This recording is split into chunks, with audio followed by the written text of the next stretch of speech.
జనరల్గా కామన్గా మన దగ్గరికి వచ్చే ఎవరైతే ఉంటారో జ్యోతిష్యం నేర్చుకునే వాళ్ళ దగ్గరికి వచ్చేవాళ్ళు చిన్నప్పుడు వచ్చారనుకోండి, ఒక పిల్ల గురించి కనిపించి మా అమ్మాయి ఆరోగ్యంగా ఉంటుందా ఉండదా, ఏమైనా అరిష్టాలు ఉన్నాయా, ఏమైనా శాంతులు చేయాలని అడుగుతారు చిన్నప్పుడు. 5 years దాకా 5 years దాటిన తర్వాత మా పిల్లవాడికి ఎడ్యుకేషన్ ఎలా ఉంది, 10th క్లాస్కి వస్తే మా అబ్బాయికి ఎంసెట్ వస్తుందా, లేకపోతే ఇంజనీరింగ్ చదువుతాడు, ఏం చదువుతాడు, ఆ ఉద్దేశంతో వస్తుంటాడు. అంటే జ్యోతిష్యం అనేది సైకలాజికల్ సబ్జెక్ట్, శాస్త్రం ఉంది, సైకలాజికల్గా ఉంటుంది. అలాగే ఇంటర్మీడియట్ అయిపోయిన తర్వాత మా వాడికి ఎంబీబీఎస్ వస్తుందా, ఇంజనీరింగ్ వస్తుందా, ఇవి అడుగుతుంటారు. సాధారణంగా 190 మంది ఇలాగే అడుగుతుంది. అది అయిపోయిన తర్వాత నెక్స్ట్ స్టేజ్ డిగ్రీ అయిపోయింది వాడికి, అయితే హైయర్ ఎడ్యుకేషన్ ఉందా అడుగుతారు.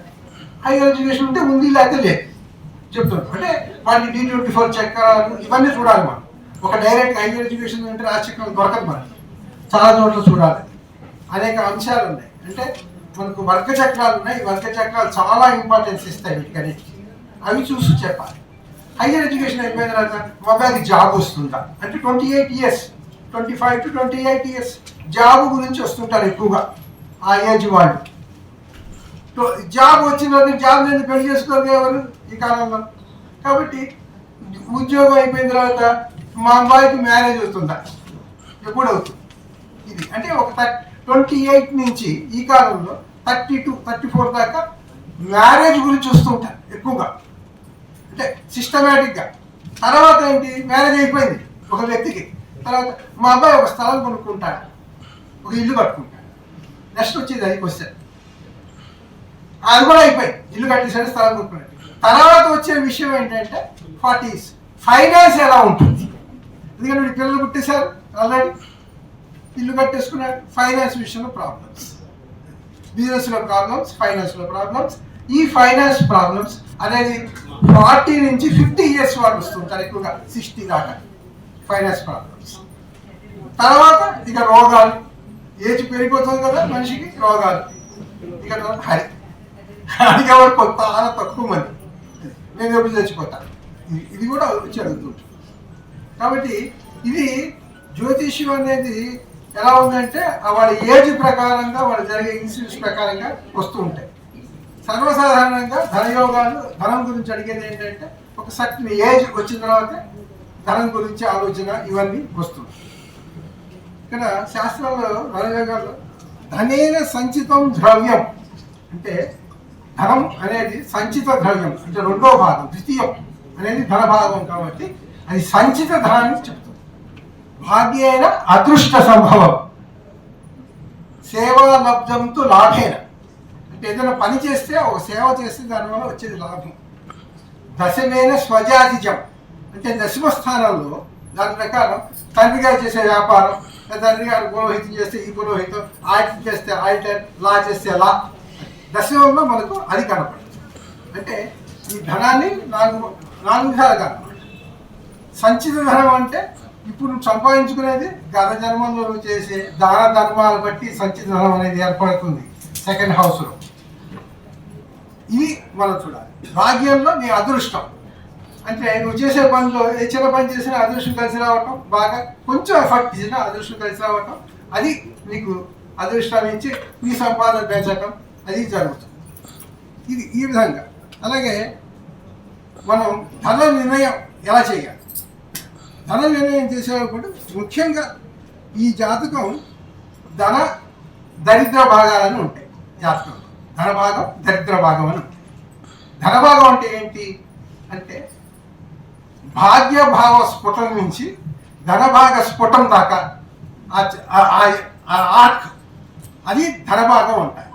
ఏ జాతకంలో ఉన్నా సరే ధన భాగము, దరిద్ర భాగము అని ఉంటాయి, 2 భాగాలు. భాగ్యభావ స్ఫుటం నుంచి ధనభావ స్ఫుటం దాకా ఉన్న ఆర్క్ ఏదైతే ఉంటుందో అది ధన సంపాదించింది. దరిద్రం అంటే ద్వితీయ భాగం ఉంది కదా, ధనభావం ఉంది కదా, ఆ స్ఫుటం నుంచి భాగ్యభావం దాకా ఈ లైన్, ఇది దరిద్ర భాగం. ఇప్పుడు ధన భాగం, దరిద్ర భాగం 2 డిసైడ్ చేసిన తర్వాత అసలు ఏంటి మెయిన్ ఏంటంటే మామూలుగా కూడా మనం 1, 5, 9 కేంద్రాలు, కోణాలు, 2 11 స్థానాలు. ఇవి చాలా ఇంపార్టెంట్.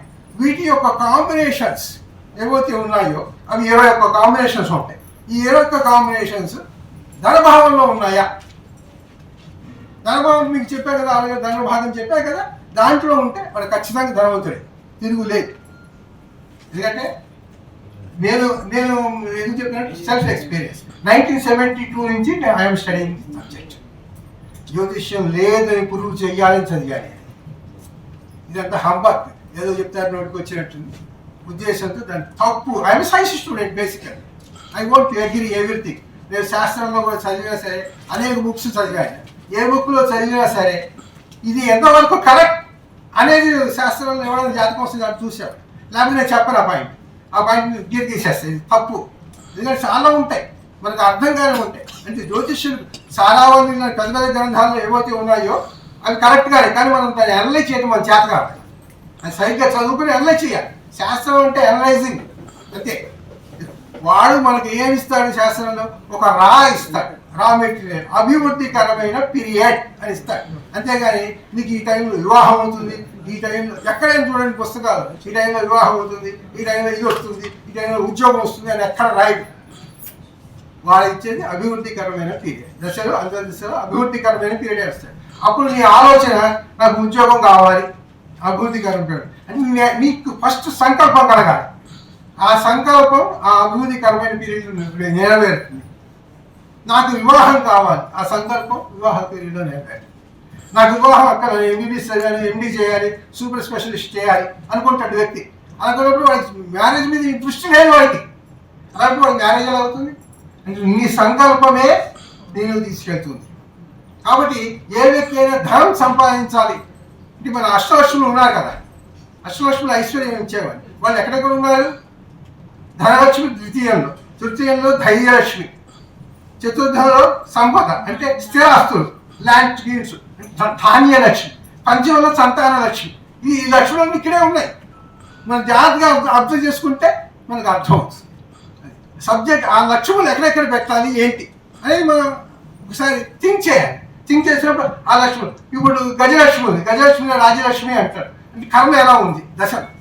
దశలో ధనలక్ష్మి, ఆవిడ రాజ్యలక్ష్మి కర్మ. కాబట్టి ఈ అష్టలక్ష్ములు అనేవాళ్ళు ఎవరైతే ఉన్నారో వాళ్ళు మన జాతి చక్రంలోనే ఉన్నారు. వాళ్ళ యొక్క అక్కడ డిఫెక్ట్స్ ఉంటే అవి ఇబ్బంది పడుతూ ఉంటాయి. మనం ఆ లక్ష్మిని వెళ్ళి ప్రార్థించుకుంటే ఓకే.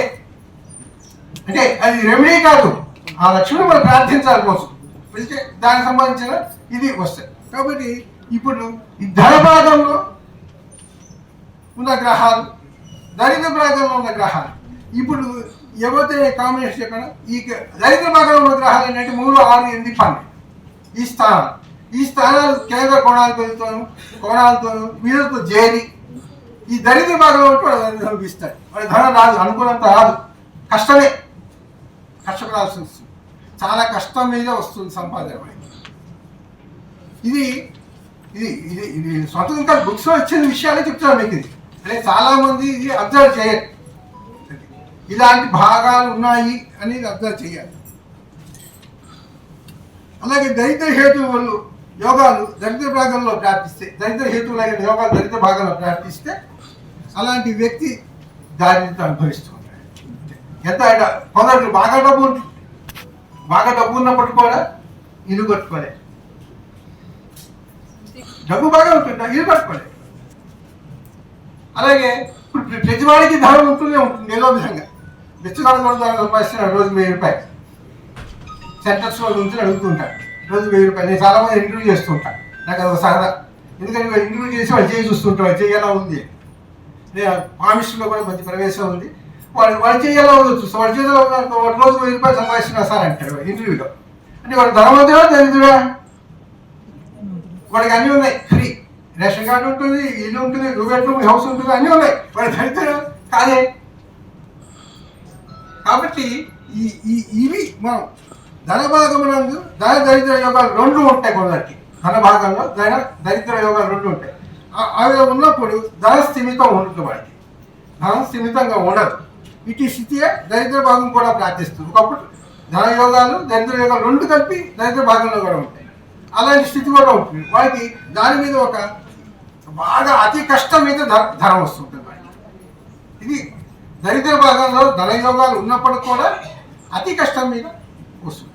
అంటే ముఖ్యంగా మనం ఈ కోణస్థానాలు ఏవైతే ఉన్నాయో 1, 5, 9 స్థానాలు అంటారు కోణస్థానాలు. ఇవి త్రికోణాలు. ఈ త్రికోణాలతో కేంద్రాధిపతుల యొక్క కాంబినేషన్ మంచిది ఎప్పుడు కూడా. ఇవి ఎక్కడ ఏర్పడాలి అంటే ధనభావంలో ఏర్పడచ్చు, లాభంలో ఏర్పడచ్చు, పంచమంలో ఏర్పడచ్చు, అలాగే సప్తమము, దశమము, భాగ్యము, లాభంలో ఉండొచ్చు. ఇవి 6, 12 స్థానాల్లో ఉండటం, 6, 12 స్థానాలతో మిక్స్ అవ్వటం అనేది దారిద్ర్యత చూపిస్తుంది. అంటే సరిగ్గా వాడికి అమౌంట్ కావాల్సింది రాదు, ఉంటుంది, జీతం వస్తుంది, నెల వచ్చేటట్టు అప్పు చేయాల్సి వస్తుంది.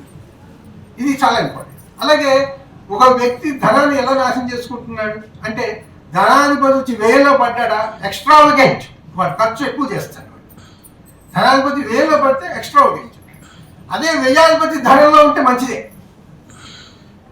వ్యయాధిపతి ధనంలో ఉంటే మంచిది. జనరల్గా ఏంటంటే రుచితులకి 2 ఆధిపత్యాలు ఉంటాయి, మిగతా వాళ్ళకి 2 ఆధిపత్యాలు ఉంటాయి కదా. అందులో ఒక మంచి ఆధిపత్యం ఉంటుంది, ఒక చెడు ఆధిపత్యం ఉంటుంది. కాబట్టి మనం ఏం చేయాలి అంటే మంచి ఆధిపత్యమే తీసుకోండి, చెడు ఆధిపత్యం ఎందుకు తీసుకోవాలి. అలాగే ద్వితీయాన్ని కనుక సెకండ్ హౌస్ని కనుక చేయి కానీ రాహు కానీ ఉంటాం, షష్టాధిపతి సంబంధం ద్వితీయానికి వెళ్తే వాడు ఖచ్చితంగా అప్పులు చేస్తాడు. రుణాలు ఎంత పెద్దవాడైనా సరే ఆదాయం కూడా అప్పులు చేయాలి. వాడు ఆస్తులు అమ్మినా వాడు చేసే అప్పు తీరదు. ఎందుకని గవర్నమెంట్ అంత అన్ని బ్యాంకులు వాడికి అప్పులు ఇచ్చేసాయి.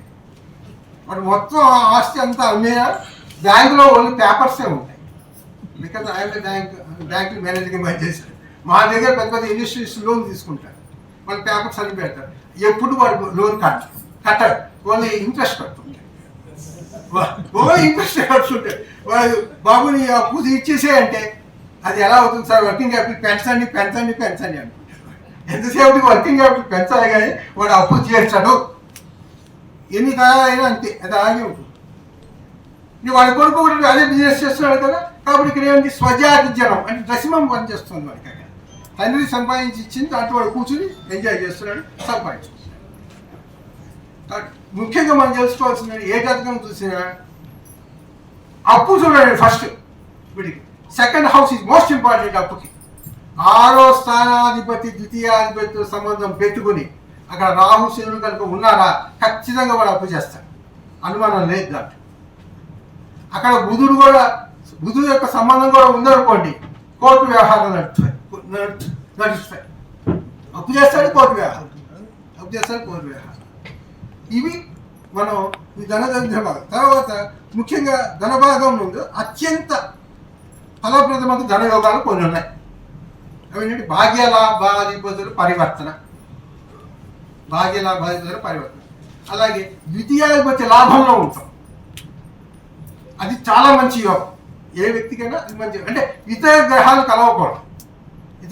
కలవకుండా అలా ఉంటాయి. అలాగే 6, 8, 12 స్థానాధిపతులు 6, 8, 12 ఎక్కడ ఉన్నా సరే అది విపరీత రాజయోగం, మంచి గమనిస్తారు, దాంట్లో అనుమానం లేదు. ఎందుకంటే తాగుబోతు బాగా ఉంటే హ్యాపీ, రోడ్డు మీద పడితే అయిపోయింది. కాబట్టి 6, 8, 12 స్థానాధిపతులు ఎవరైతే ఉన్నాయో 6, 8, 12 స్థానాల్లోనే ఉంటే విపరీతమైన రాజయోగం, మంచి యోగం ఇస్తాడు. అందుకని 12లో గ్రహాలు ఉంటే సరళ యోగం అని విమల యోగం మనం చదువుకున్నాం. ఈ యోగాలు అనేవి ఏంటి అసలు? ఈ ధనయోగం అంటే నీకు అసలు ఆలోచన రావాలి కదా, ధనం సంపాదించాలి. ఈ ధనం సంపాదించాలనే ఆలోచన ఎక్కడ వస్తుంది వాడికి? ఈ ధైర్య లక్ష్యం వల్ల వస్తుంది. ఏ వ్యక్తికైనా ధైర్యం లేకపోతే డబ్బు రాదు. ఒక వ్యాపారం పెట్టాలి అనుకుంటే ధైర్యం ఉండాలి ఫస్ట్. అది తృతీయ భావం బాగుండాలి వాడికి. తృతీయ భావం ఎప్పుడైతే బాగుందో ఆ భావాధిపతి ఇది పర్ఫెక్ట్గా మంచి మిత్రక్షేత్రంలో వాటిలో ఉంటే ఆ భావం ఎంకరేజ్మెంట్ ఉంటుంది, వాడికి ఆ ధైర్యం ఉంటుంది, దూకుతాడు ముందుకి. కాబట్టి తృతీయ భావం మనం మామూలుగా ఏం చెప్తున్నారు డెవలప్మెంట్ గురించి 3, 6, 10, 11 ఉపజయ స్థానాలు అంటున్నారు.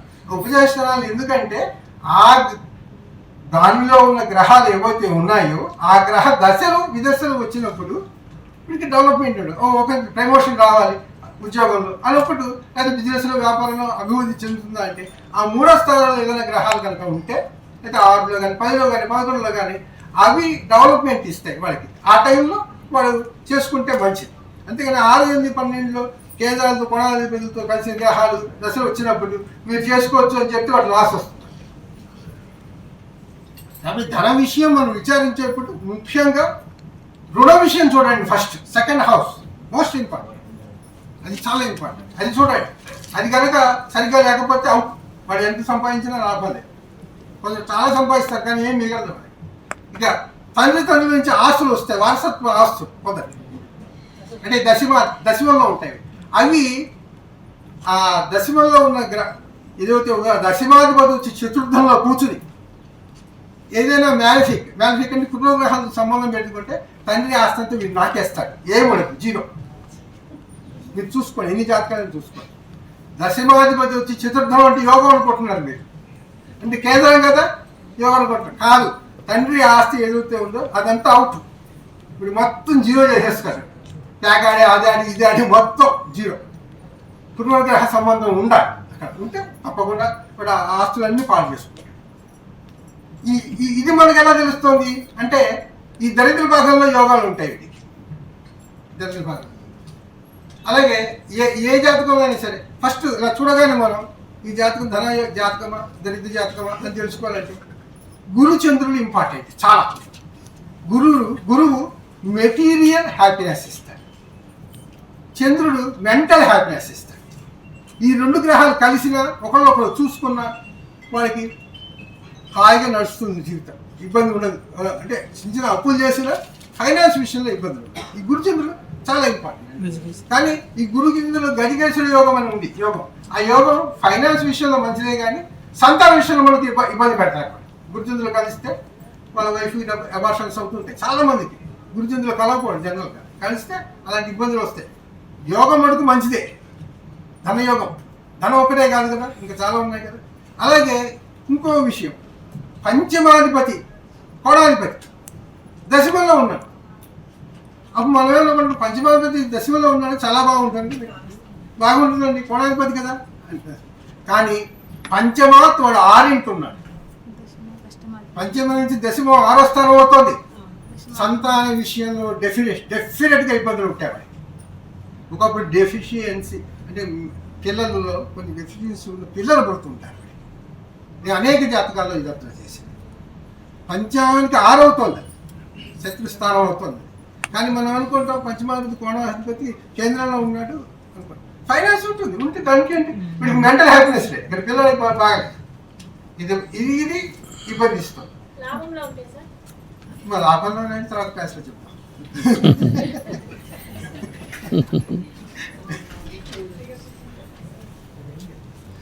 అలాగే 6వ లగ్నం ఏదైతే ఉందో దానికి సప్తంలో శుభులు ఉంటే ఫైనాన్స్ బాగుంటుంది. 6వ లగ్నం సప్తంలో శుభులు ఉంటే ఫైనాన్స్. అలాగే గురుక్షేత్రమందు భాగ్యమందు భాగ్యమందు అది మనకి ఎక్కడ వస్తుంది? కర్కాటకం గురుక్షేత్రం భాగ్యం వస్తుంది. అలాగే ఇంకో లగ్నం మేష లగ్నం గురుక్షేత్రం భాగ్యం. పంచమాధిపతి అక్కడ గురుక్షేత్రం మందు భాగ్యం ఉంది. పంచమాధిపతి శుక్ర యుతి పొందితే చాలా ధనం అలా వాటికి వస్తుంది. అలాగే బలయుతులకు ధనలాభాధిపతులు దశమ మంది ఉంటే చాలా ధనం ఉంటుంది. అధిక ధనం, నార్మల్గా వచ్చే ధనంగా చాలా అధిక ధనం. అంటే ఇవి ఏవైతే నేను రాసుకున్నానో ఇవన్నీ ప్రాక్టికల్గా నేను జాతకాలు చూసింది. ఈ సోఫర్ 1972 నుంచి ఇప్పటిదాకా 2,30,000 జాతకాల పైన చూశాను. లేదు అని ప్రూవ్ చేయాలి, లేదు జ్యోతిష్యం లేదు అని ప్రూవ్ చేయాలి. కానీ ఉందని ఊరుకుని పోయా. గజకేసరి యోగం ఉన్నప్పుడు పిల్లలకి ఎఫెక్ట్ అవుతుంది అని అన్నారు. మరి ఎన్టీ రామారావుకి అంతమంది పిల్లలు ఎలా వచ్చారు? సత్యవాళ్ళు చచ్చిపోతూనే ఉన్నారు. హరికృష్ణ గోకృష్ణ ఒకరు పోవడం అనేది పెద్ద రేచో కాదు. పిల్లల్లో ఇబ్బంది ఉంటుంది అని అందరూ చచ్చిపోతారని నేను చెప్పలేదు. పిల్లల్లో ఇబ్బంది ఉంటుంది ఖచ్చితంగా. అవును సార్, వాళ్ళ పిల్లలందరూ బాగా వెల్ సెటిల్ అయిన తండ్రి స్వజాతి జనం. అక్కడ దశమం నుంచి వచ్చింది అదంతా. ఈయన యాక్టర్ కాబట్టి వాళ్ళ ఇదే మచిలీపట్నం వాస్తవ్యాన్ని నిమ్మకూరు నుంచి బాలకృష్ణ సముద్రం దగ్గరికి వచ్చి ఓ నడుస్తున్నాడు, నత్తి వాడికి. అలా అదొక ఇది బాగా ఓ నడుస్తున్నాడు. ఏంటో ఇలా నడుస్తున్నాడు అనుకునేవాడు మేము. అంటే నత్తిపోతుందని ఎవరో చెప్పారు డాక్టర్. పోషతో పాటు అరవాలి అస్తే నత్తిపోతుందని చెప్పారట. అంటే వాడు ఎడ్ల బండి మీద వచ్చేవాడు వాడు. అప్పుడు తర్వాత ఎన్టీ రామారావు ఇప్పుడు కాలం వెళ్తుంది, అది వేరే విషయం. అది ఎన్టీ రామారావు సంపాదించింది దశమం, అక్కడ దశమం బాగా పనిచేస్తుంది. ధన లాభాధిపతి ఆరింటి ఉంటే సార్ జనరల్గా ధన లాభాధిపతి ఆరింటి ఉంటాయి. అంటే మీరు బ్యాంకులో రుణాలు తీసుకోవటం అంటే షష్టాధిపతి సమానం ఉంది కదా, అక్కడ అప్పులు చేయటం అనేది ఉంటుంది గ్యారెంటీ. మీరు చెప్పిన దాంట్లో దశమాధిపతి చతుర్థంలో ఉన్నప్పుడు దశమాన్నే చూస్తాడు, దశమాన్ని చూస్తాడు, కానీ క్రూర గ్రహాలు కలిసినప్పుడే తండ్రి ఆస్తి నాటేస్తారు.